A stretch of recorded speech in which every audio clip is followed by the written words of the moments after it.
So, yeah, so that will not make that So that's mistake got again. BMW, and I've got a I do Corvette. 8 total. And But you drive that. on any given day, it's usually no more And than. then we've got the best car we really have is a Honda. What a beautiful car. Let's come to order. I want to welcome everybody to this meeting of the Green Bay Plan Commission. My name is Sid Bremer. I'm substituting for our chair, Tim Gilbert. First item on our agenda is, and I forgot to say the date. This is the 23rd of September, the first day of fall, 2019. And we now need a motion for a roll call. No, we don't. We just need to call the roll. Timothy Gilbert is excused. I am Sid Bremer, present as Vice Chair. Alder Corpustak. Present. Commissioner Hanson. Present. Commissioner Miller. Present. Commissioner Petrosky. Present. And Commissioner Olszewski. Present. Then, next item is the approval of the agenda. Would you like a motion for that, please? Motion approved. Okay. Alder Corpustak and second by Commissioner Olszewski. All those in favor, please say aye. Aye. Any opposed? Okay, approval of the minutes from the August 12th meeting. Motion approved. 2019. Second, we've got a motion from Commissioner Olszewski and a second from Alder Corpustak. All those in favor? Aye. Any opposed? Then, in the regular order of business, the first item is consideration with possible action regarding the late communication from Alder Andy Nicholson, District 3, to review the Green Bay Economic Department policy at 1449 Monroe Street Business, referred from the August 20, 2019 Common Council meeting. And Paul? Our recommendation is to receive and place on file the request. We don't have a report for you. We have some background information that's included within the agenda, but our department does not have a policy on that particular property necessarily. It's a low-density residential property. Okay. It may have a home-based occupation in that home, but it's not a candidate for zoning change or anything to that effect. So we're just simply requesting it be received and placed on file. Any discussion on that matter? A motion? So moved? Second. Second. Sorry, Commissioner Olszewski, you got beat out this time. A motion by Dang, that'd be Commissioner the first time my Hanson. name won't be on a motion. Second by Alder Corpustak. And those in favor, please vote on the voting pad.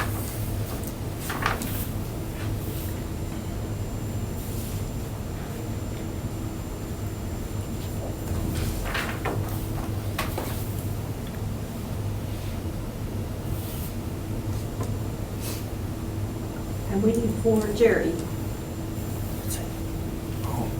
The dang little save down there at the bottom always gets me. Unanimously approved. Okay, thank you very much, Jessica. Item number 2, consideration with possible action regarding the request to authorize a conditional use permit, a CUP, for a 2-family dwelling within the low-density residential R1 district at 621 South Clay Street, submitted by Christopher and Christine Jandrain, Mobita LLC, property owner. Paul, looks like you're up again. I'm up, yes, thank you. This is a request for a conditional use permit to reestablish a 2-family dwelling at 621 South Clay Street. The property is highlighted in red. This is East Mason Street here to the north, Webster Avenue, the hospital corridor is just to the west here. This is South Clay between Cass and East Mason. This is an area across from Barrett Park. There is quite a variety of uses going on here. There's some single-family homes that actually front East Mason. There's a 2-family that's just to the north of the subject property. There's a 3-family just to the south. And then there's some single families that round out the neighborhood that front on Cass. So the comprehensive plan recommends medium-intensity retail officer housing. This conversion back to a 2-family is certainly consistent with the comprehensive plan. And the zoning for the area is mainly low-density residential R1. Again, low-density singles and 2 families. There is some commercial zoning Rebellin has a remote parking lot here. The Altrusa House has a planned unit development. They're just to the northeast. So that's kind of the existing zoning for the area. We did notify affected property owners in the area. Didn't receive any calls or questions regarding this. There is some correspondence from the applicant that's included within your agenda talking about some remodeling projects on that site and the kind of the narrative about the particular property. We are recommending approval of the request. There are two conditions. One is compliance with all the regulations of the municipal code, not covered under the conditional use permit. And secondly, compliance with the UDC code, that's the Uniform Dwelling Code, that it is going from a single family to a two-family, still under the same dwelling code, but it has to be brought up to code to be that second unit. The applicant is here tonight if you have questions of him. So any questions, first of all, for Paul? So basically, it was just, it's been, one of the units has been vacant for over a year, so it lost that. grandfathering. Non-conforming status, correct. Got it. yes. Okay. Any other questions? Does anybody have questions for the applicant? Motion to open the floor. Second. Can I raise a point about Yes, this? indeed. We're That's- opening if you the would floor. be so good. We're just, we have to vote to open the floor. Oh, I'm sorry. Thank you very much, and then we'll be with you. So all those in favor? Aye. Any opposed? Okay, and you wish to speak, if you come up to the podium there and give us your name and address first of all. Yeah, I'm Christopher Jandrain. My address 3024 Valley Creek Drive in Green Bay. I guess that's great. I appreciate the vote in favor of the proposal. One thing I just wanted to point out or just clarify was that, you know, I had a situation back several months ago where they allowed me to keep a second garage on the property, which was a separate request. Part of that, they said that I should have to abandon the north driveway. So there was a new driveway that I built, and the original driveway was to the north of the house. So part of the conditional use permit application that I applied for, I noted in the description that I would like to allow for the use of the original north driveway, which makes sense as a two-family unit, because then each unit would have its own driveway and its own garage, the way the property is currently laid out. So I guess only reason I'm standing up here is to maybe clarify that you're also approving the use of that north driveway. Okay, No. first of all, we did not vote to approve the request, only to open the floor so that you could speak. Okay. And we appreciate very much your letting us know about that desire. Unfortunately, this particular commission is not in charge of approving that kind of a change. Paul, can you explain to the gentleman? Sure, yeah. So the applicant was before the Board of Appeals and sought a variance for a second detached garage. As part of that, there's a condition to remove one of the drives. So this request before you is simply for a conditional use permit to reestablish the second unit. It's not about the number of drives or setbacks or anything to that effect. It's just simply the use of the property. Okay. Okay. So he would have to go back to the board to get that addressed. Okay. Any That's other fine. questions that people might have for Mr. Jandrain? Thank you for being here with us. I'm very impressed by the list of upgrades that you have in mind, both structurally and technically and in terms of looks. Thank you. Okay. Any other comments from the commission? Move to close the floor. Second. Okay. All those in favor? Aye. Any opposed? Motion approved. Second. Okay, motion approved by Commissioner Spisky, second by Commissioner Trosky. All those in favor, please vote on the voting pad.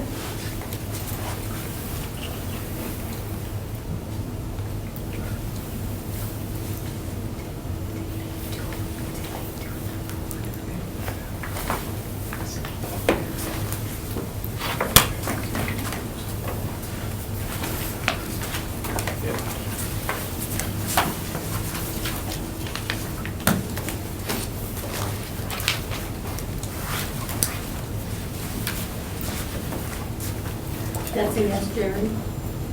And you're voting to approve? I approve, yeah. Okay. It's not coming up on this, He's trying to vote. on my piece of stupid stuff here.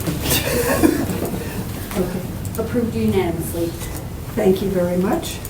You now have your approval, and this will go to the Common Council, the City Council at its next meeting October on 1st, I believe. October 1st. So you may want to be there in case they have any questions for you. It's a good sign that we had none. Okay, thank you. very much.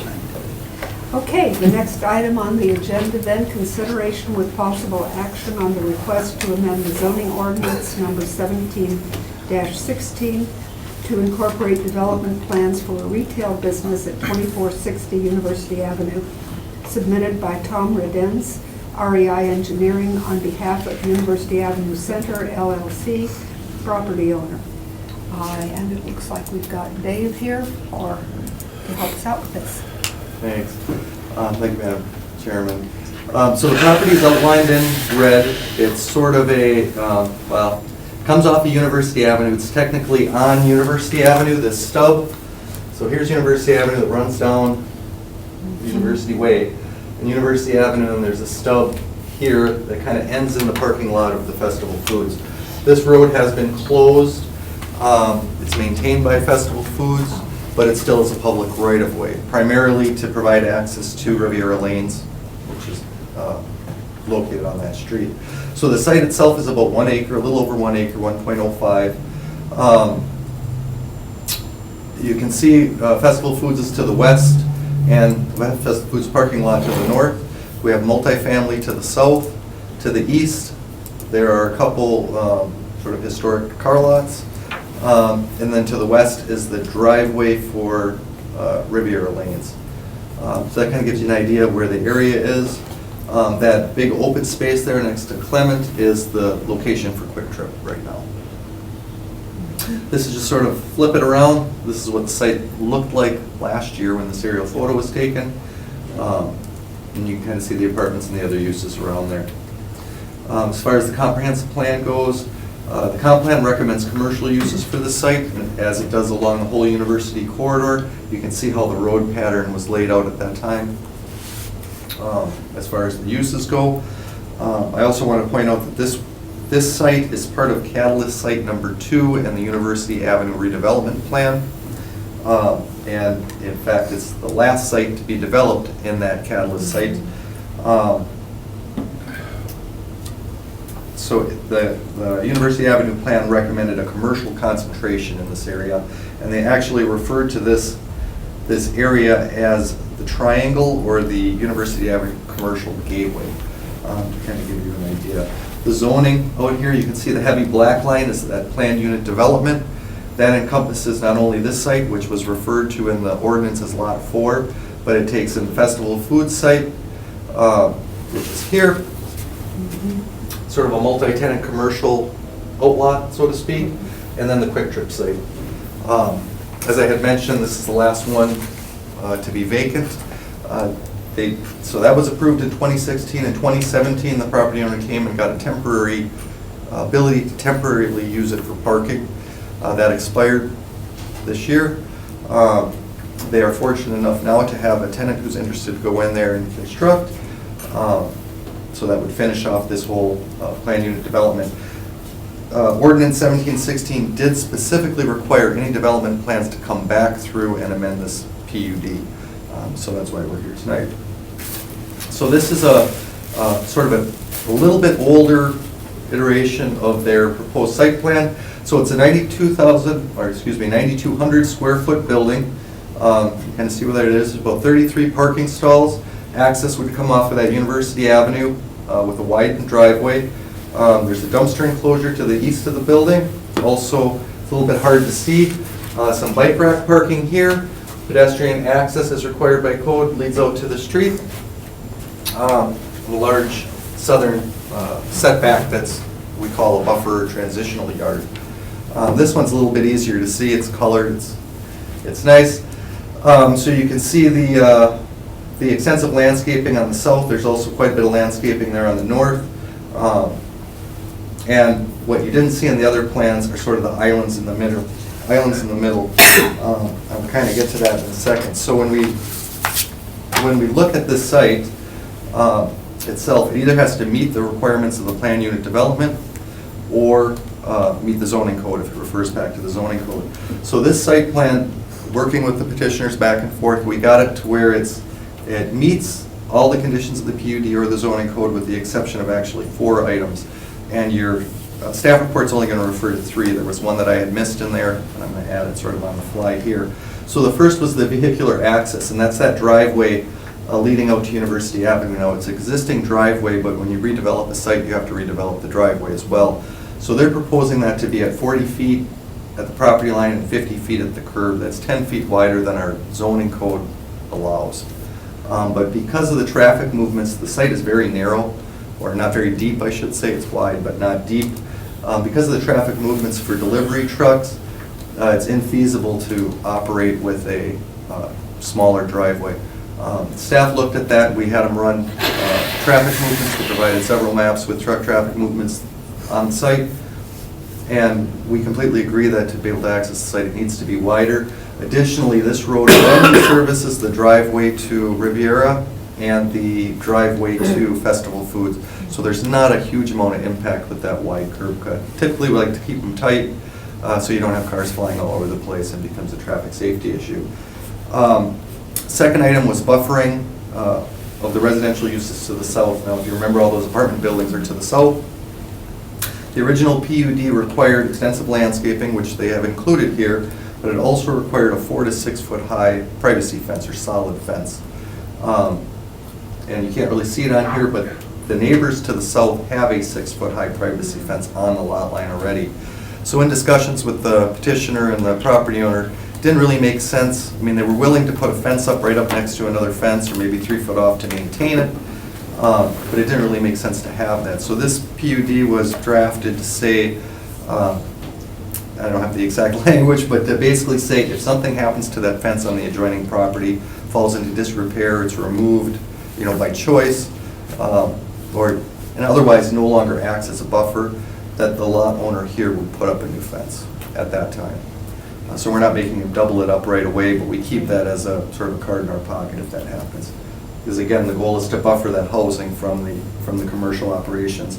The one that I hadn't mentioned, and I'm going to go back in the staff report, I'm going to go back, is the loading zone. So you can see the loading zone is being shown here in the parking lot. Again, a very, very tight site. Don't really want to go around the building. Petitioners are very sensitive to the neighbors to the south. As you can see, they tried to keep everything to the north, far away from the residential properties. So they located the loading zone there rather than on the west side. As I had mentioned, primarily to keep it far away, but also to use the building itself as a giant buffer to the loading areas. They're going to regulate their times for delivery, so it's not going to impact their business operations, obviously, of their tenants.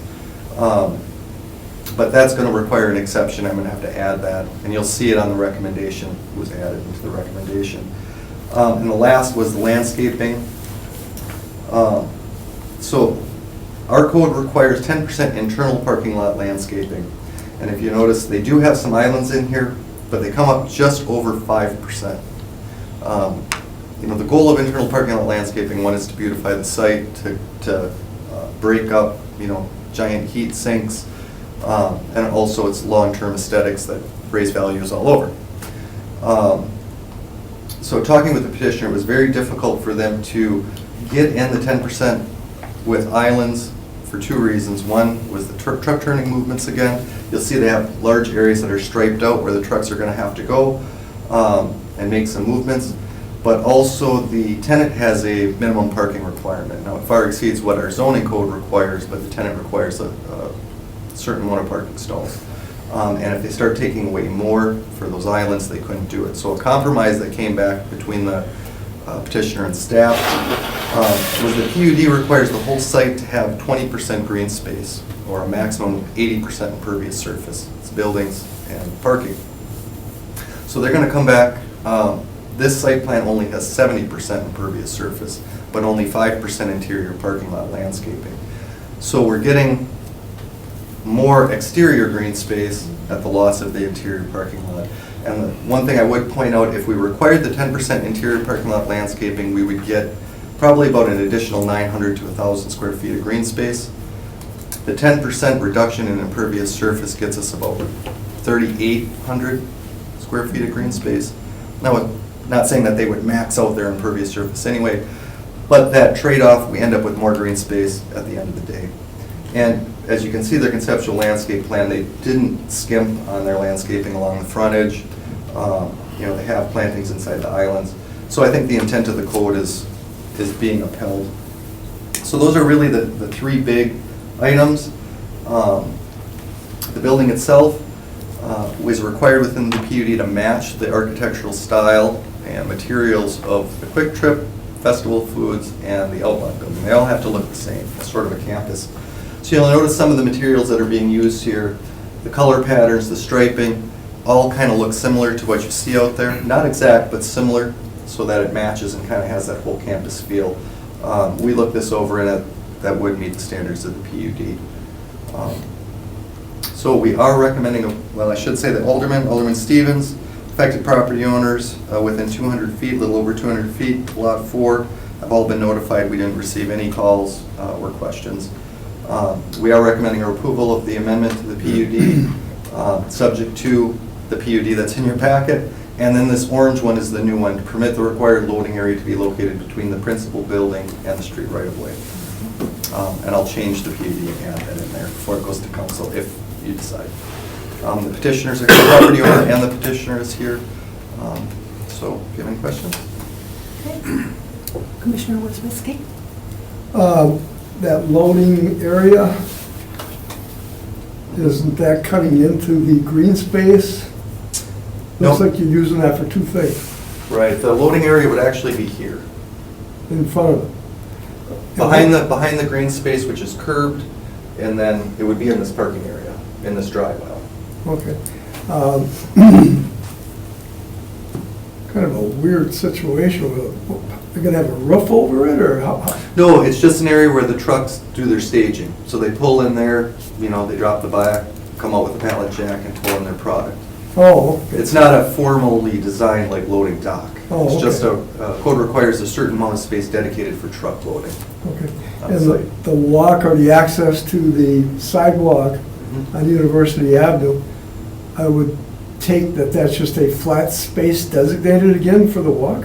Correct, yeah, the code requires that the walks be designated and striped so they're obvious to drivers and pedestrians of where you should be walking. And in this case, there's also ADA accessibility, so you can come off of this walk, and then you can see the ramp up here that's gonna cut into the sidewalk. Okay. So if you're handicapped, you have easy access into the building. Very unusual circumstance, and I think somehow you're making it work, okay. The petitioners were very creative and diligent with their site planning. I think we went through 2 or 3 different plans in our discussion. I like their attempt at trying to get as much green space as they possibly can get to, so. Okay, that's all I have. Thank you. Any other questions for staff? Okay, does anybody have questions for the petitioner? Would you care to speak?